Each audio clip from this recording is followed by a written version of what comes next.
Ngapi? Jumamosi. Mimi nitakuwa pale Coco Beach. Njoo uchukue milioni 5 uliolipa. Nisikilize kwanza. Njoo uchukue milioni 5 na ningekuwa nimetembea nayo hapa ningekulipa hapa. Mwenyekiti. Naam. Kabla kesho saa 10 naitaka milioni 5. Hapo mimi nakulipa. Haina shida. Nimeshamaliza. Haina shida. Ukijichelewesha mtu atakukuru yuko wapi? Mtu atakukuru, nisikilize na unizingatie vizuri. Kwa sababu ya migogoro ambayo ipo sana pale Kinondo, muweke kwenye bracket mwenyekiti huyu. Mpaka kesho saa 10. Mpaka kesho saa 10 nitakuwa maelekezo mengine. Mimi kwanza saidizi wangu mlitafutia milioni 5. Angalieni kule kwenye mabegi, chukue na hela zingine kama tumesahau mahali. Usiondoke hapa nije nilipe pesa hiyo muda huu. Dawa ya hao wenye viti ni moja. Na mimi nalipa, wewe ni zumu mimi. Ndugu zangu, hakuna darasa la kufundisha namna ya mtu kuwa tajiri sijawahi kuhudhuria. Sijui sentensi yangu imeeleweka? Yaani nikisikia kuna sehemu watu wanafundisha jinsi ya mtu kuwa tajiri, mimi lazima niende. Nitaacha kila kitu ili niende. Kwa sababu kimsingi kila binadamu anataka kuwa tajiri. Madarasa ya online, madarasa ya offline, yote nimehudhuria. Principle namba 1 ya kuwa tajiri ni kuwatafuta wanyonge na kuwanyonga. Sijui nimeeleweka? Tafuta watu wasio na nguvu alafu ukawaua, ndio utakuwa tajiri. Ninaposema kuwaua, sio mpaka uwaue yani kuua unaijua wewe. Kuchukua haki yao, kuchukua riziki yao. Kwa sababu unapomkuta mtu mnyonge ana chakula ukakichukua kile chakula na hana uwezo wa kupigana na wewe, literally umemuua, umemnyonga. Unaona hii kesi Chalamila anaiamua kwa kutoa fedha ya serikali. Sio fedha yake basically. Ni fedha ya serikali lakini anajua fedha yake atarudishiwa. Huyu ni mnyonge ambaye alikuwa amezulumiwa fedha yake baada ya kuuziwa kiwanja ambacho baadaye amekuja kujikuta kwamba hajauziwa kiwanja. Yaani sijui niwekeje ili mnielewe wa Tanzania. Huyu ni mtu amenunua kiwanja, amelipa kila kitu, lakini kimsingi inakuta kwamba kiwanja sio chake. Kivipi na nimetoa hela kila kitu na signature zote nazo, kila kitu, yani nimefuata sheria zote za ardhi, vipi naambiwa ardhi sio yangu? Ndugu zangu nisikilizeni.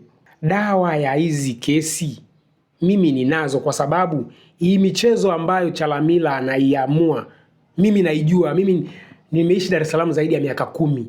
Kwa hiyo hakuna mchezo wa kuwa tajiri siujui.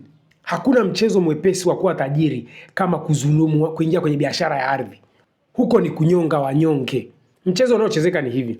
Mnyonge anajikusanya viala vyake, anaenda kununua ardhi sehemu. Anapewa kila kitu unachokijua wewe, mpaka hiyo mihuri ya wizara ya ardhi anapewa kila kitu. Sasa kinachotokea ni kwamba anakuja mwenye nguvu zaidi yake, anataka kile kisehemu. Mchezo unaochezeka, yule mwenye nguvu anauziwa ile ardhi tena.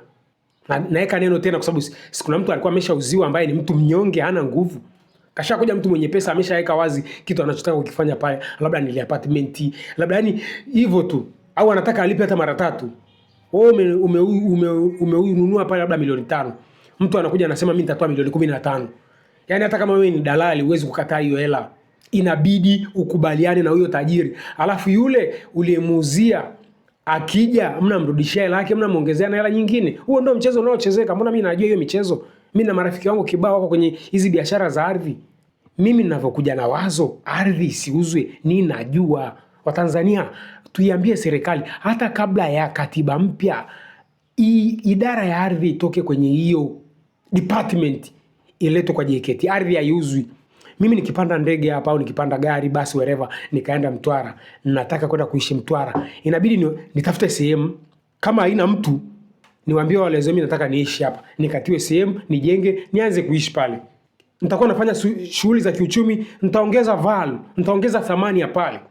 Imagine labda mimi ni mwalimu, mimi ni daktari, nimeamua kwenda kuishi Kigoma wherever, siongeze thamani ya pale? Ukiwa na mpango wako wa kiuchumi, peleka kwenye serikali ya sehemu husika wakukatie sehemu, fix your business, anza kufanya biashara, serikali ya pale inapata pesa na wewe unapata pesa. Watanzania, ushenzi wa ardhi mimi naujua kwa sababu mimi sinaishi Yani hiyo michezo yote mimi naijua. Hata mimi nikienda kwa Chalamila mimi naweza nikamwambia Chalamila, the only way to kill these problems ni kusema kwamba ardhi haiuzwi. Huyu dada alikusanya milioni 5 vyake, angetakiwa akatiwe ardhi ajenge. Hii milioni 5 angejenga tu, aanze kuishi hapo. Milioni 5 unampa nani? Yani nani anapewaga yani nani anapewaga hela? Kama ni mtu na mtu wanakuwa wanabadilishana makazi sawa. Let's say kuna mtu anaishi sehemu, mimi nimepapenda na yule mtu anataka aondoke pale. Tuna negotiate bana. Mimi napenda niishi hapa Gongo la Mboto. Wewe nenda Kisemvule, nikupe shilingi ngapi? Wewe nipe milioni 10. Nampa ile milioni 10, JKT wanakata 10% ya hiyo milioni 10, the rest inakuwa ni ya kwake. This is how ardhi should be operated in Tanzania. Ardhi inauzwaje? Yani mbona inaingia akilini? Ardhi inauzwa kwa sababu tuko kwenye mfumo wa ardhi wa mkoloni. Ndugu zangu, sheria za ardhi zinazo operate hapa Tanzania ni mkoloni alizifiksi. Ni wakumbusho wa Tanzania, bado mkoloni anamiliki ardhi yetu. Ushahidi mimi nao. Kesi ngapi za ardhi tunazoziona wenye pesa yani the runover, yani wanatukanyaga tu. Ni wakumbushe yule wa Geita alisemaje, kapewa kibali na Ikulu. Ardhi ya Tanzania bado mkoloni anaimiliki. Kaka Chalamila, wewe ni mkubwa kidogo. Hebu ongea na headquarters waambie hivi, ardhi ya Tanzania haiuzwi na ardhi ya Tanzania itoke kwa central government iende kwa JKT. Ardhi ya Tanzania haiuzwi. Ukiwa na hela kujenga utatafutiwa sehemu, utakatiwa boom. Kama umependa sehemu, kuna mwenzako, elewana na mwenzako anataka shingapi, umpeleke porini. Ukitaka kubadilisha matumizi ya ardhi yako kuwa ya kibiashara, lazima ongee na serikali ya sehemu husika. Kwa sababu the first beneficiary of whatever which is happening upon that particular place ni serikali ya pale, wala sio central government. Central government ni baadaye kabisa. Huwezi kusema anayefaidika na ardhi ya Ngorongoro ni central government na sio watu wa pale Ngorongoro. Doesn't make any sense. Ukiona biashara yoyote mfaidikaji ni central government, weka kwenye mabano ni mkoloni. Period. We should change these laws. Sheria za kesi za ardhi totally manufactured by mkoloni. Kwa Tanzania ardhi yetu haiuzwi. Hata kabla ya katiba mpya tutoe kwanza kipengele cha ardhi inauzwa, kumaliza haya magomvi yasio na tija. Umekusanya hela yako, unataka kwenda kuishi sehemu, nenda pale katika kipande chako, jenga, anza kuishi. Umependa sehemu wenzako anaishi, elewana naye, mbadilishane makazi. Una mabilioni yako, unataka ujenge apartment sehemu, nenda sehemu husika, ongea na serikali ya pale ikupe, jenga apartment, muanze kufaidika wote kwa pamoja, serikali ya pale na wewe. Nimeshasema siwezi kuwa niko strategic place, aje Oilcom anaambia ropoka hela, unataka bilioni ngapi nikupe hapa uondoke. Alafu eti Oilcom imiliki ile sehemu maisha yake yote. Doesn't make any sense. We ain't stupid like that. Vita ikitokea hapo Oilcom anapanda ndege anaenda Uarabuni kuishi. Tunauana sisi na Waganda na Wakenya na wanani. Vita ikiisha anakuja eti ni kwake tena. Is that what you're trying to tell me? Ni kitu mnayoniambia? Vita ikitokea kina Oilcom kina Baresa wanaondokaga. Alafu mnasemaje ardhi inauzwa? Ardhi Tanzania haiuzwi. Chalamila, ongea na serikali kuu, ardhi yetu haiuzwi. Hii ardhi department ni ya kuua, ardhi ni mali ya JKT. Tukisha uwa hiyo afu ndo tuanze kuongea mambo mengine. Tanzania, Kiswahili elimika.